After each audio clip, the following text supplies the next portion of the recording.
안녕하세요. 법무법인 숲의 송윤 변호사 가맹거래사입니다. 오늘은 이디야 커피 논란에 대해서 한번 다뤄볼까 하는데요. 사이즈업으로 원두는 2배 가까이 더 드는데 판매 가격은 그대로 해야 된다 라는 부분 때문에 문제가 되고 있습니다. 그래서 오늘은 저도 좀 바쁜 와중에 이디야 커피 정보공개서 3년치를 좀 살펴봤는데요.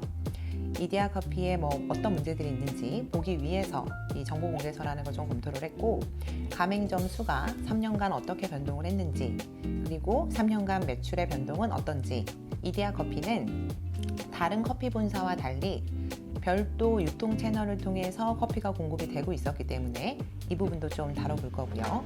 그리고 가맹점 사업자 단체라는 제도에 대해서 알려드리고자 합니다. 카페 가맹 본사나 이 카페 창업을 준비하시는 분들이라면 공부하는 마음으로 가볍게 영상을 봐주시면 좋을 것 같아요. 화면에 보이시는 것처럼 2019년 연말 2,651개였던 가맹점은 2021년 연말 기준 3,005개로 무려 354개가 늘어난 것이 보입니다. 2021년 한 해에만 218개가 신규 개점한 것인데, 신규 개점은 가맹 본사 입장에서는 당연히 좋은 일이지만 신규 개점 인근 가맹점들의 매출에는 악영향이 될 수가 있는 구조이기 때문에 인근 가맹점 매출에는 좋지 않을 수가 있습니다. 2021년 218개가 신규 개점을 했는데 88개는 계약 해지, 즉 폐점한 것으로 확인이 되고요. 198개는 명의 변경, 즉 제3자한테 매장을 넘긴 것이 확인이 됩니다. 물론 매장을 헐값에 넘겼는지 아니면 권리금을 더 받고 넘겼는지는 이것만 보고는 알 수는 없어요.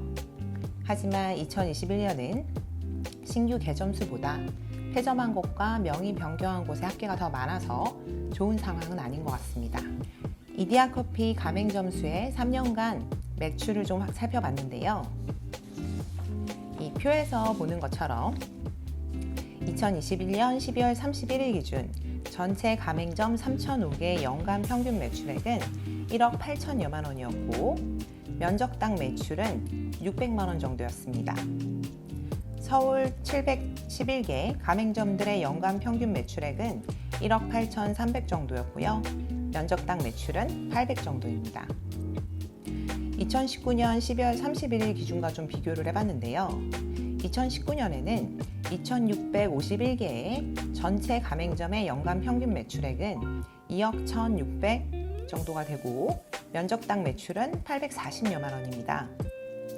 서울의 경우 2억 3,600 정도고 면적당 매출은 1,300만 원 정도였기 때문에 2년간 전체 가맹점 연간 평균 매출액은 마이너스 3,660만 원 정도, 또 서울만 보면 마이너스 5,100여만 원 정도가 하락한 것으로 확인이 됩니다.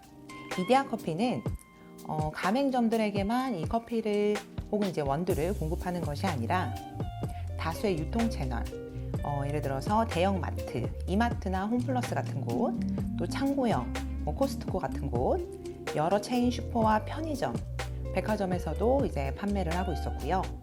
온라인, 각종 홈쇼핑이나 이런 유통 채널을 통해서도 이 커피를 판매를 하고 있었어요. 소비자 입장에서는 이런 다른 유통 채널을 통해서도 이디야 커피를 접할 수가 있으니까 굳이 가맹점에서 구매를 하지 않더라도 가까운 편의점에서 구매를 할 수도 있는 거죠.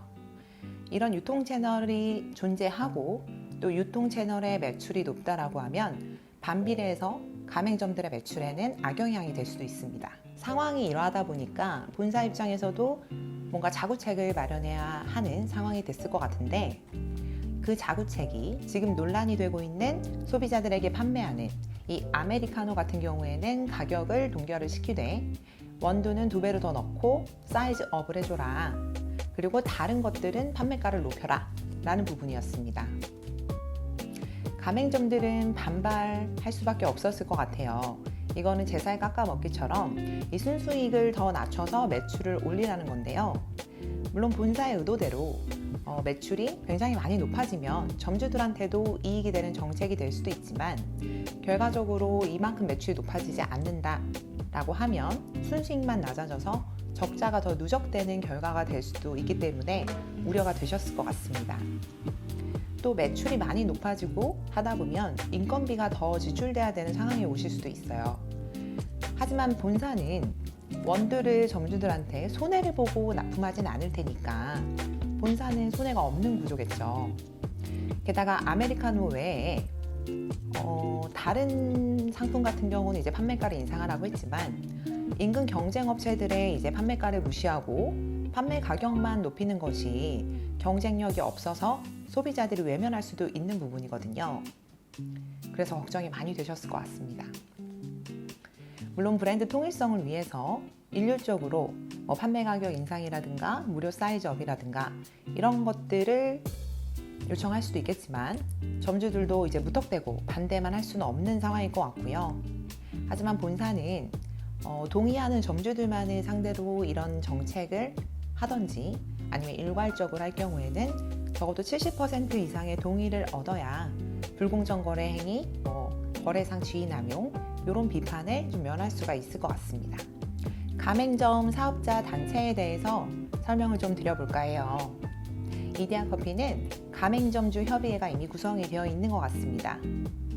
가맹사업법 제14조의 2에 따라서 가맹점 사업자 단체의 권익을 보호하기 위해서 이런 문제에 대해서 협의를 본사에 요청을 하실 수가 있고요. 협의를 요청받은 가맹본사는 성실하게 협의에 응할 법적인 의무가 있습니다. 만약 이를 거부할 경우에는 공정거래위원회의 신고 대상이 되기 때문에 협의 자체에 응하지 않을 수는 없을 거예요. 이건 제 개인적인 사견이기는 하지만 제가 가맹점주다 라고 하면 조금 더 적극적으로 가맹점 사업자 단체의 이름으로 구체적인 안건을 상정을 해서 설명회를 요청할 것 같습니다.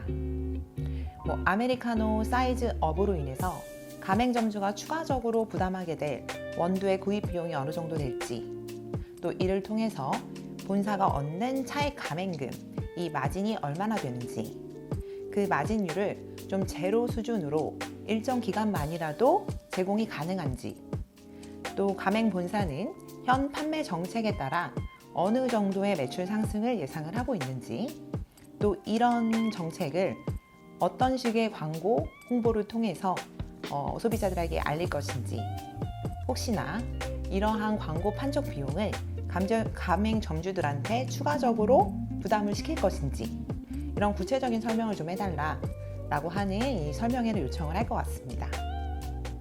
요즘은 줌을 통한 설명회도 많이들 하고 있으니까 가맹점이 폐점을 하지 않아야 본사도 살아남을 수 있는 구조다라는 거를 잘 알고 계실 것 같아서요. 서로 잘 협의가 되셔서 상생하는 이디야커피가 됐으면 좋겠습니다.